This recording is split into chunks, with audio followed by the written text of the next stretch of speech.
நீங்கள் பார்த்துக் கொண்டிருப்பது உங்கள் விஜய்.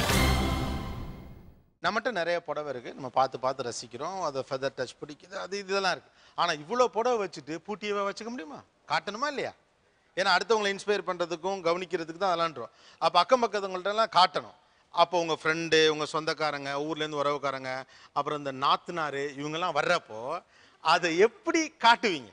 பீரோ திறக்கிற மாதிரி திறப்போம். அப்ப பார்த்துட்டு ஐயோ இவ்வளோ சாரி வச்சுட்டு இருக்கீங்களா அப்படின்னாங்க. 7 ரூம்ஸ் இருக்குது, 1000 சாரி இருக்குது. அதை பார்த்தோன்னா அப்படியே மலைப்பா நின்றுடுவாங்க. 1000 சாரி இருக்கு. எஸ். நார்மலா உங்கள்கிட்ட இருக்கக்கூடிய புடவைகளை காட்டுறதுக்கு என்னென்ன மாதிரியான உத்திகளை கையாளுவீர்கள்? சார், நான் புடவை எடுக்கும்போது பில் செக்ஷன்லேயே யாராவது பார்க்குறாங்களா வாட்ச் பண்ணுவேன். அங்கேயே ஸ்டார்ட் பில் செக்ஷன்லேயே பார்ப்பேன், யாராவது பார்க்குறாங்களா கேட்கணும் என்கிட்ட வந்து இந்த சாரி எந்த செக்ஷனில் எடுத்தீங்கன்ட்டு. அப்பயே கொஞ்சம் சந்தோஷமாயிடும், சரி நல்லா எடுத்திருக்கோம் அப்படி. சாரியை எடுத்துட்டு வந்து என்னோட தங்கச்சி அம்மா வீட்டில் காட்டுவேன். யாரும் சரியா கண்டுக்கல அப்படின்னா பிடிக்காது, ரிட்டர்ன் கொடுத்துருவேன். பொதுவாக இந்த புடவை எடுக்கையில் இது பார்ப்பாங்க, நிறைய பேர் பார்த்துருக்கேன். அதே மாதிரி நம்ம புடவை எடுக்கையில் பக்கத்தில் எடுக்கிறவங்க இன்னும் நல்ல புடவை எடுத்த மாதிரி தோணும்ல? ஆமாம். எங்கள் வீட்டுக்கு இப்போ யாருன்னா வருவாங்கன்னு வச்சுக்கோங்க, நாங்கள் எடுத்துகிட்டு வந்த சாரியை பீரோவில் வைக்காம அவங்களுக்கு கண்ணுக்கு படுற மாதிரி எதிர்க்கவே வைக்கிறது. ஓ கண்ணில், ஓ இது எங்கே வாங்கினேன் அப்படின்னு கேட்குற மாதிரி. ஆமாம் ஆமாம். ஓகே, வேற எப்படி காட்டுவீங்க? சரி, நான் வந்து வீட்டுக்கு கூட்டிகிட்டு வந்து காமிக்கிறதுக்கு எனக்கு டைம் இருக்காது. நாங்கள் எடுத்துகிட்டு வந்த சாரியை ஸ்கூலுக்கு கொண்டு போயிட்டு டீச்சர்ஸ்ட வந்து ப்ளவுஸ் எடுக்க வந்தேன் அந்த மாதிரி. ஆனால் வந்து ஆக்சுவலாக ப்ளவுஸ் எல்லாம் எடுத்துருப்பேன் நான். ஆனால் அவங்ககிட்ட கொண்டு போகும்போது இன்னைக்கு ப்ளவுஸ் ஈவினிங் போகும்போது நான் வாங்கிட்டு போகிறேன். அதுக்காக கையில் எடுத்து போன மாதிரி இருக்கும். 4 பேருக்கு பப்ளிசிட்டி பண்ண மாதிரி இருக்கும். உடனே அதுலேருந்து கதையெல்லாம் ஸ்டார்ட் ஆகிடும், எல்லா கதையும். ஓகே, சூப்பர், அழகாக சொன்னாங்க. சார், வீட்டுக்கு வரவங்க என்ன மாதிரி புடவை கட்டிட்டாங்கன்னு பார்த்துட்டு இதே மாதிரி புடவை என்கிட்ட கூட ஒன்று இருக்கு அப்படின்னு சொல்லி அப்படியே கூட்டிட்டு போய் ஓப்பன் பண்ணிட்டு அதோட எக்ஸ்ட்ரா இன்னும் என்னென்னலாம் இருக்கோ அது எல்லாத்தையும் சேர்த்து காமிச்சிடுறது. பீரோ வந்து க்ளீன் பண்ணலாம் வாங்க அப்படி நெய்பர். ஓ இது சூப்பருங்க, செம்ம ஐடியாங்க. புடவையை காட்டின மாதிரி ஆச்சு, பீரோல க்ளீன் பண்ண மாதிரி ஆச்சு. அந்த மாதிரி கூப்பிட்டு எல்லா சேலையும் களைச்சு போட்டு எல்லாத்தையும் மடிக்கதான். வீட்டுக்கு வர்றவங்க ரொம்ப கவனமா இருக்கணுங்க. ஆக்சுவலாக நான் எந்த சாரீ மற்றவங்கள்ட்ட காட்டணும்னு நினைக்கிறேனோ இப்போ வர்ற சாரியெல்லாம் ப்ளவுஸோட தான் இருக்கும்.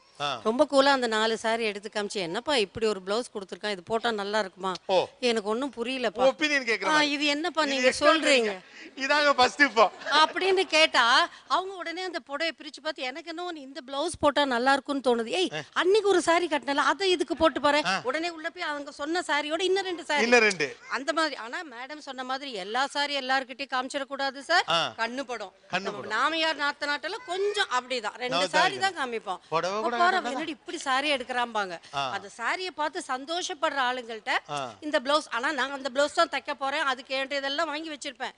இருந்தாலும் அவங்கள்ட்ட காமிச்சு அவங்க இல்லடி இது ரொம்ப உனக்கு அழகா இருக்குன்னு சொல்லும்போது சந்தோஷமா இருக்கும். இவங்க சொன்ன ட்ரிக்கு மட்டும் இல்ல, அந்த சொன்ன முகபாவனையே இந்த மேட்சிங் ப்ளவுஸ் நல்லா இருக்குமாடி அப்படிங்கிறதுல ஆரம்பிச்சு எக்ஸ்ட்ராடினரிங்க. எஸ். புடவை வாங்க போகும்போது என் ஃப்ரெண்டை கூப்பிடுவேன், உனக்கு புடவை வாங்குற ஐடியா இருக்கா அப்படிமே. எனக்கு இல்லை, எனக்கு துணைக்கு வாயேன் அப்படின்னு சொல்லி என் ஃப்ரெண்டை கூப்பிட்டு போவேன்.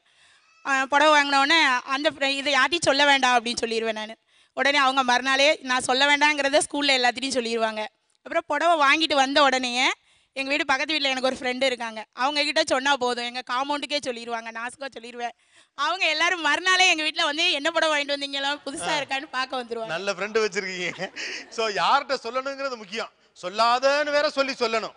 அவங்க புடவையை பற்றி புலங்காகிதம் அடைஞ்சு பேசின போது உங்களுக்கு என்னெல்லாம் மைண்டில் ஓடிச்சு? ஒரு புடவை கூட இவ்வளோ சந்தோஷப்படுவாங்களா அப்படின்னு தெரிஞ்சது.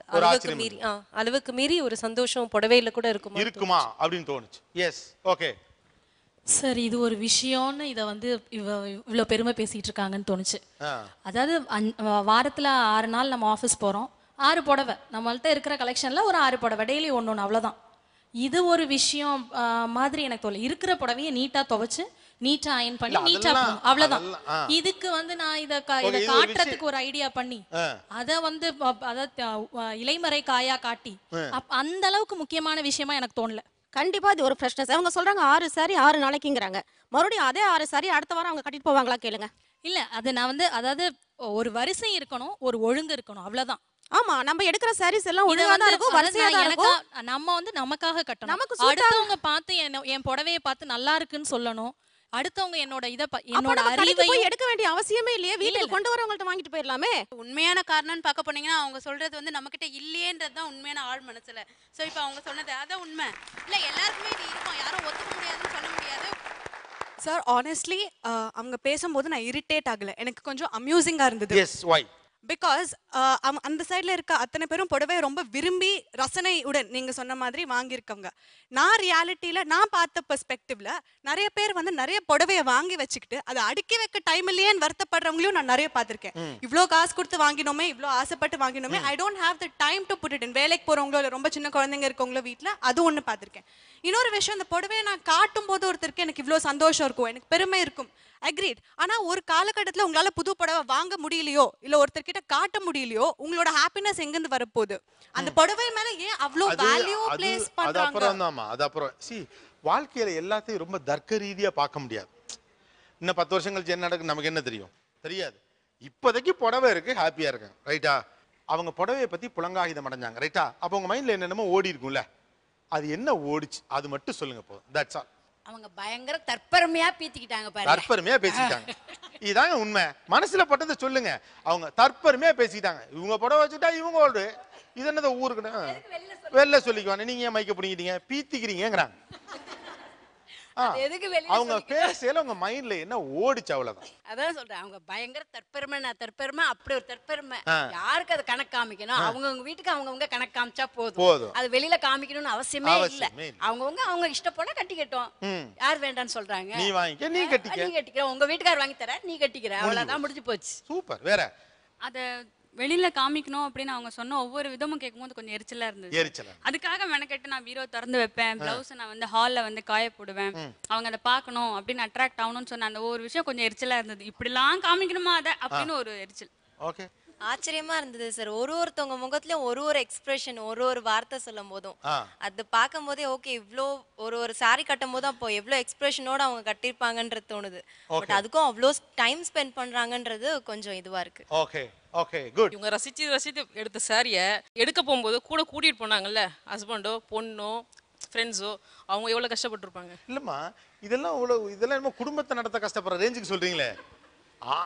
ஆக்சுவலாக உங்களுக்கு ஒன்று தெரியுமா, ரொம்ப காலமாகவே இங்கே ஒரு விஷயம் சொல்லப்பட்டுட்டே இருக்கு. ஆண்கள் வந்து புடவை எடுத்து கொடுக்குறது, சினிமா துணுக்குகள் ஜோக்ஸில் எல்லாம் புடவை கடை வாசல் வெளியில் உட்காந்துருக்க மாதிரி, டீ குடிக்கிற மாதிரியும், ஆண்கள்லாம் வேண்டா வெறுப்பாக புடவை எடுத்து கொடுக்க மாதிரி அந்த காலெல்லாம் மலையேறி போச்சு.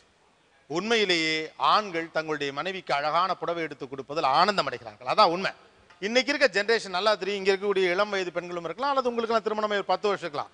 மனைவியின் உடையை வைத்து ஒரு மரியாதை ஆணுக்கு உண்டு, அது ஆணுக்கும் தெரியும். ஆண்கள்லாம் இன்னைக்கு ரசிச்சு ட்ரெஸ் எடுத்து கொடுத்துட்டு இருக்காங்க. நீங்க என்ன எவ்வளவு நாளைக்கு அவனை கிண்டல் அடிச்சுட்டே இருப்பீங்க? அவங்களாம் வாசல்ல உட்காந்து வேண்டா வெறுப்பேத்திட்டு ஆக்சுவலா ஜோக், அதெல்லாம் பழைய ஜோக்குங்க, அதெல்லாம் தூக்கி தூரப்படுங்க. அந்த ஆண்கள்லாம் அவுடேட்டட், அந்த கதையெல்லாம் முடிஞ்சிருச்சு. இன்னைக்கு கூட வந்து நிக்கிறாங்க. எல்லா ஆணும் முதல் சம்பாத்தியத்தில் அவன் அம்மாவுக்கு புடவை தான் எடுத்து கொடுக்குறான். Believe it. எஸ். இப்போ என்கிட்ட ஒரு 4-5 சாரீஸ் தான் இருக்கு. எங்க அம்மா அடிக்கடி சொல்லுவாங்க, இன்னும் கொஞ்ச நாள் மேரேஜ் பண்ணணும், சாரி எடுத்து வச்சுக்கோன்னு சொல்லுவாங்க. இப்போ இவங்கெல்லாம் பார்த்ததுக்கு அப்புறம் சாரியோட இம்பார்ட்டன்ஸ் ரொம்ப புரியுது. அப்போ நம்ம சாரி எடுத்து வச்சுக்கணுமோ அப்படின்லாம் வந்து தோண ஆரம்பிச்சிருக்கு. குழப்பிட்டாங்க. சார், இவங்க வந்து இவ்வளோ புடவை வச்சிருக்கேன்னு சொல்றாங்கல்ல, ஆனால் நீங்கள் வீட்டில் அவங்கள போய் பார்த்தீங்கன்னா நைட்டில தான் நின்றுட்டு இருப்பாங்க. யாராவது இவ்வளவு புடவை வாங்கிட்டு, இது ஒரு நியாயமான கேள்வி. யார் வந்தாலுமே அந்த நைட்டியோட தான் அவங்க புது புடவை காமிப்பாங்களே தவிர அந்த பழைய புடவை எடுத்து புடவை கட்டிட்டு காமிப்போன்னு காமிக்க மாட்டாங்க. ஓகே. கடையில யூனிக் கலர் தேடி அலைவாங்க சார்.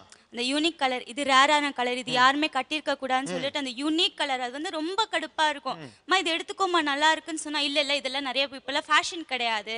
சோ யூனிக் கலர் தேடி கடையில இருக்காது, தேடி தேடி தேடி தேடி எடுப்பாங்க. ஓகே, யூனிக் கலர் தேடுவதன் அவசியம் என்ன? இல்லை சார், அது ஒரு ரேர் கலர் வந்து கட்டும் போது எல்லாருமே வந்து இந்த கலர் நல்லா இருக்கே அப்படின்னு சொல்லும்போது ஒரு சந்தோஷம் வந்து, ஏன்னா கலர்ஸ்க்காக தான் நாங்கள் சாரியே கட்டுறோம் சார். மற்றபடி நாங்கள் வந்து டெக்ஸ்டர் அதெல்லாம் பார்க்குறது வந்து செகண்டரி தான், ஃபர்ஸ்ட் கலர் தான். அந்த கலர் வந்து யாருக்கிட்டையுமே இல்லாத புது கலர்ஸ். இப்போ வந்து பார்த்தீங்கன்னா ட்ரெண்ட் முந்தி இருந்த மாதிரி 4-5 கலர்லாம் கிடையாது. டெய்லி கடைக்கு போனாலே புது கலரை பார்க்க நமக்கு ஆசையாக இருக்குது. அது கொஞ்சம் இதா இருக்கும் சார். இப்போ கடையில ஒன்று பார்த்துட்டா இந்த கலர் எப்படியா நம்ம வாங்கணும் அப்படின்னு சொல்லிட்டு. இல்லம்மா, நிறம் ஈர்க்கும், அதான் யதார்த்தம் சார். இந்த அழகு சார்ந்த விஷயம் sir.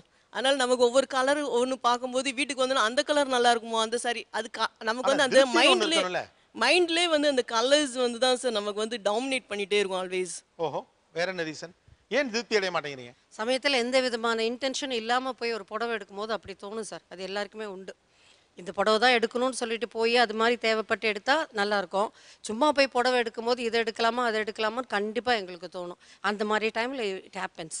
I agree sir. Choices நிறைய இருக்கும்போது அது ரொம்ப யூஸ்வலாக அது வந்துடும் சார். அந்த மாதிரி கண்டிப்பாக வரும்.